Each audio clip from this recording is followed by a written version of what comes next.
is going on, everybody? So, a couple of things have come up recently. I've had a few questions or comments. And by the way, every single comment that any of you leave, I read all of them. But there are a few comments and a few questions that have come up recently that I think go together. And I wanted to talk about them in a quick video to just give you my perspective on something. One of the comments was, I did that card show last weekend. And in that card show last weekend, one of the things that happened was I bought a lot of 40 raw vintage cards. Mostly Hall of Famers, some non-Hall of Famers, minor stars. A lot of them were Hall of Famers. And what happened was a ton of people in the comments said, oh, you've got to get those graded. If you grade those, you're going to make 10x your money. Now, first of all, I only buy cards that I like. I only buy cards that I believe in, but not every card is necessarily going to go into my PC. A lot of those cards that I bought for $3 a piece, I'm going to sell because they're not cards that I necessarily want for my personal collection. So if you remember me going through those cards, and one of the things is they are in really nice condition. And I thought about it and it was like, are these cards actually worth grading? Would I make more money on the ones I'm going to sell if I grade them? So the first thing is what company would I go through if I were to grade these cards? Well, for this particular lot of cards, I would definitely use SGC. SGC has a turnaround time that is significantly better than PSA. The sale price tends to be a little bit higher at the moment for PSA than SGC, but these are not like $1,000 cards. These are not $800 cards. So I don't really think the difference is going to be very much between an SGC and a PSA graded card.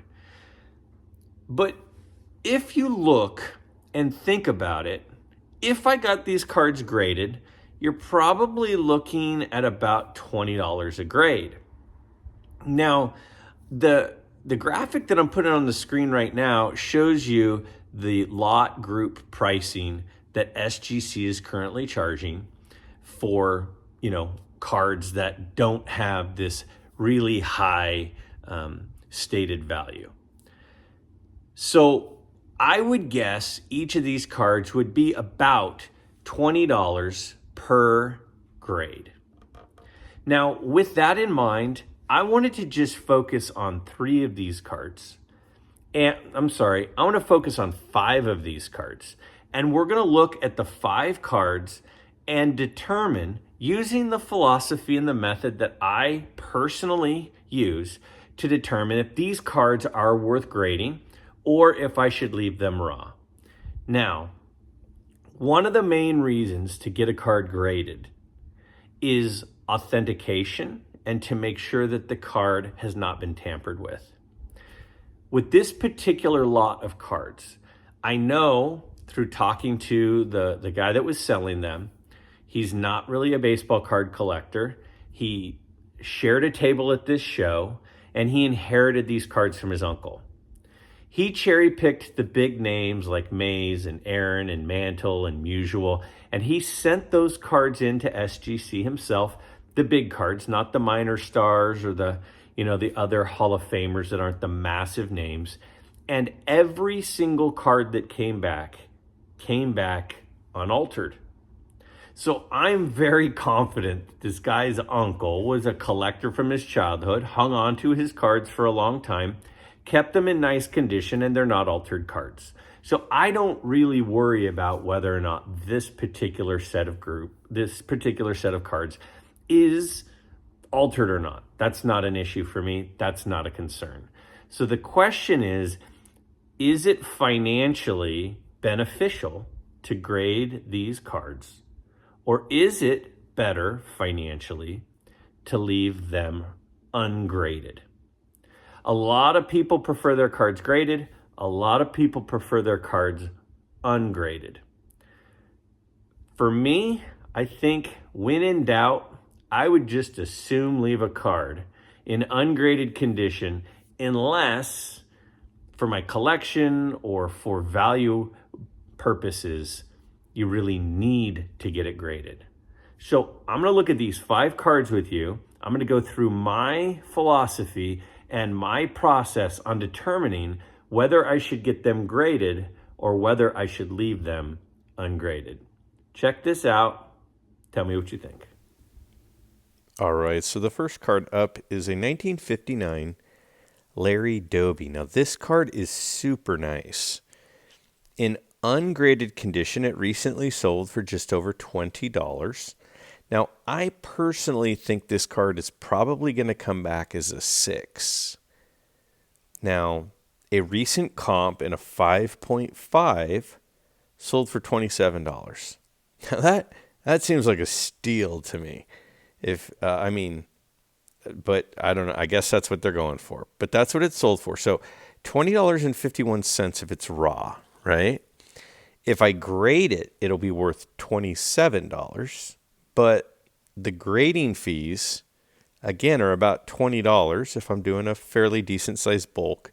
So the amount I'm going to walk away with before auction fees is $7 if I get it graded. So if I leave it ungraded, right, ungraded, this card is $20.51. But graded, I have a net return of $7. So I could have $20.51 and I don't have to send it to SGC. Or I could send it to SGC and earn $7. So I would lose about $12.50 based on the recent comps if I got this graded. Now, that's if it came back as a 5.5. It could come back as a 6.5, and that would affect it a little, but I try to be a little bit conservative when looking at cards and kind of predicting what grades they'll get. So this Destruction Crew card, super cool card, 3 really cool players on it, sold raw for $17.25. Sold for a fair amount more, graded, right? Now that one's in a 6. I think this one has a very good chance at a 6. Could come back as a 5. Could come back, I could get a 7. But I think a 6 is probably about what it would get on the average day if submitting it. And again, for me, I'm thinking SGC is the way I would go here, especially because of their return rate and the speed at which I would get my card back. So I could have $17.25 if I just sell it as is. I could grade it and it'd be worth about $30, but that would mean $20 I'd have to spend to get it graded.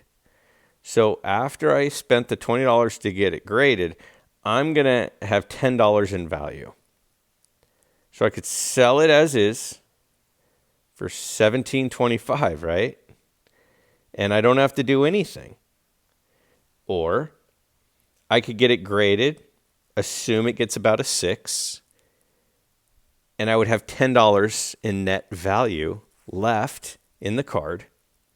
So if I did that, I would come out behind $7.25, right? So a lot of us think, oh yeah, it's a nice card, let's get it graded. But we really need to crunch the numbers. Sometimes it's worth it, sometimes it's not. We don't want to get every card graded just because the value is more. It has to have an increased value of more than it's worth in an ungraded condition. Let's look at another one. So this is a really nice Duke Snider. I think this card probably comes back as a 5. It could get a 6. I think it's in the 5 to 6 range. It's pretty nice. $27.50 is what a similar one sold for, ungraded. And then right around the $50 mark in a graded condition. And again, I think that's about the grade it would get. You never really know. Maybe you're missing something. Maybe, who knows. So $27.50 raw, but if I get it graded, it would be worth $52. So this card, again, you have to spend your $20 in grading fees for this to happen, then wait for it to come back, send it in, package it up, get it back. Then I would walk with $32 before any auction fees if I sold it that way.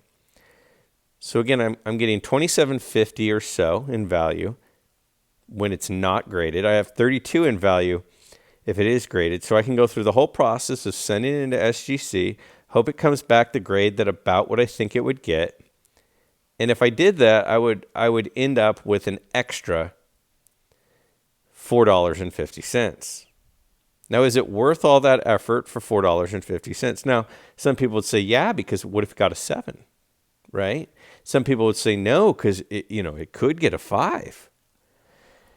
So it's tough because you never really know how the grades will play out. But again, I think this card's probably a 5.5, maybe a 6, maybe a 5. That's kind of the area. So I don't think that card's worth grading either.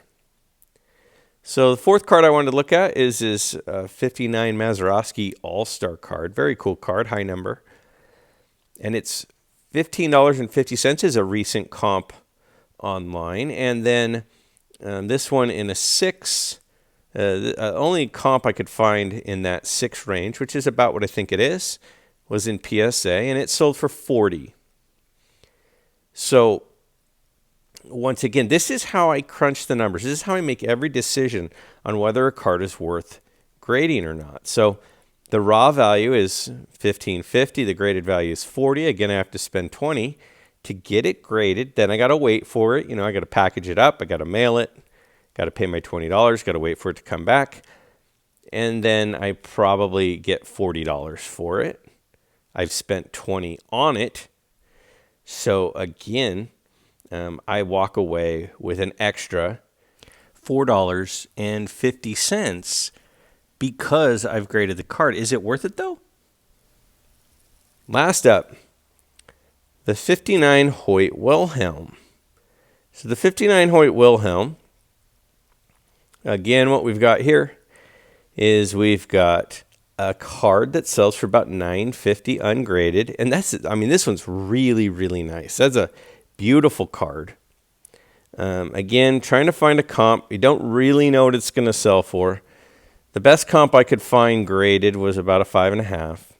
So it's worth $9.50 ungraded, which I don't know why Hoyt Wilhelm cards aren't selling for more than they are. The graded value is going to be around 30. If it grades a little higher, it's worth a little more. If it grades lower, it's a little bit less, but I think the minimum would be this grade. So again, $9.50 versus $10. So if I get it graded, I'm up an extra 50 cents.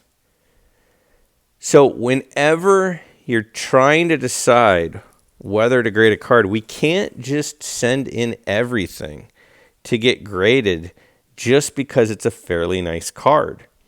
What we really got to make sure of is there enough added value by getting it graded to make it worth the grading fee and the time and the hassle of sending it in. So that is my philosophy. That is the process I go through whenever deciding whether to grade a card.